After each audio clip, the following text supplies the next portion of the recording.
everybody. Stacey again, Youth Services Librarian. All right, so you're probably wondering what I'm doing with this stack of books here. Well, a couple things. First of all, these are some new books we have on our new bookshelf, and you're not going to want to miss them. The other thing is, do you notice these different color-coded labels on them? Now, a while ago, I had started changing the teen area so that these labels would tell you about the different genre of books.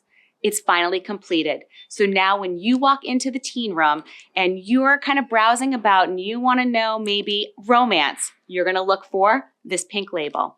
If you want some fantasy, you're going to look for the purple label. If you're looking for horror, paranormal, that's the red label. Now, you don't need to remember all this because we'll have some great signage, but I just want to let everyone know that when you're coming in now and, I'm always here to help you out, find a book, but sometimes you want to browse on your own and you just want to be able to quickly find the books you're looking for. So these labels are going to help you. I hope to see you in the teen area soon.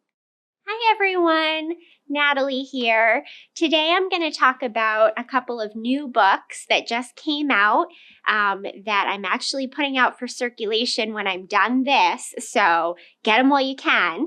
But they look really interesting to me, so I thought I would share them.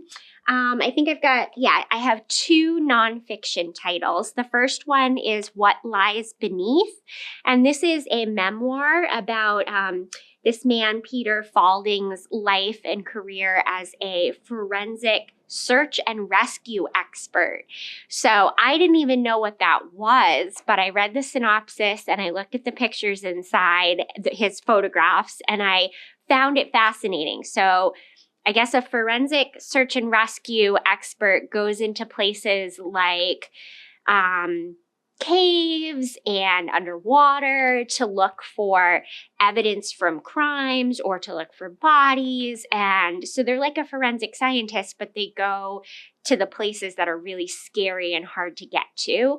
And it's fascinating. So and I think he's a really good writer. I read just a little bit and found it super interesting. So I think I'm going to read this, but after I'm done, you all can have it. All right.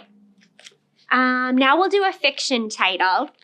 So I have to say what drew me to this book was the cover. It's called Disappoint Me by Nicola Dinan. And I love this painting. It's a classic painting. I cannot remember who does it, but I've always loved this picture of a woman reading. And I just love with the pink text and the title as Disappoint Me. I love the whole vibe of this book. So I was looking at it and what it was about, and it's about a 30-something-year-old who has had a lifetime of bad relationships and is pretty dissatisfied with their life as it is.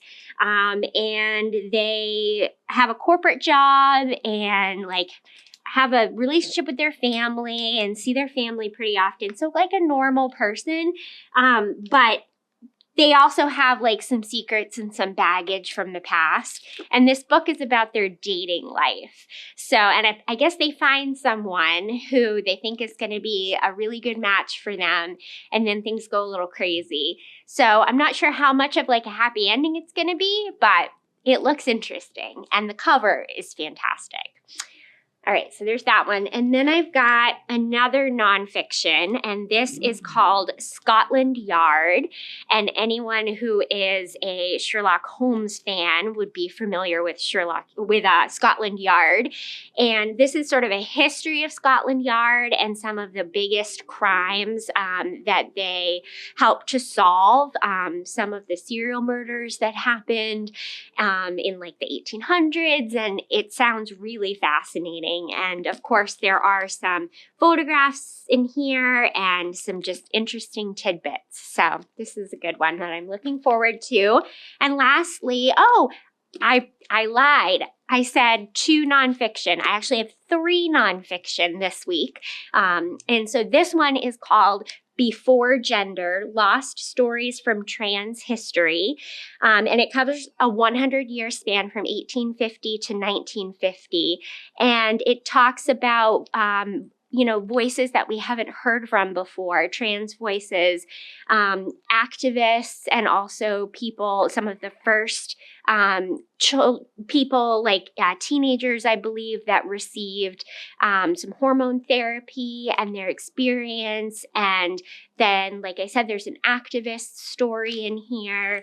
And someone who was a bullfighter, which I thought was fascinating. And let's see. And then there was someone who was kind of an undercover trans person. No one knew that they were trans. And when they, of course, came out as trans, they had a hard time, lost some jobs. They faced a lot of discrimination. And I think this is a really important book so that people understand the kind of adversity that folks just like you and me face.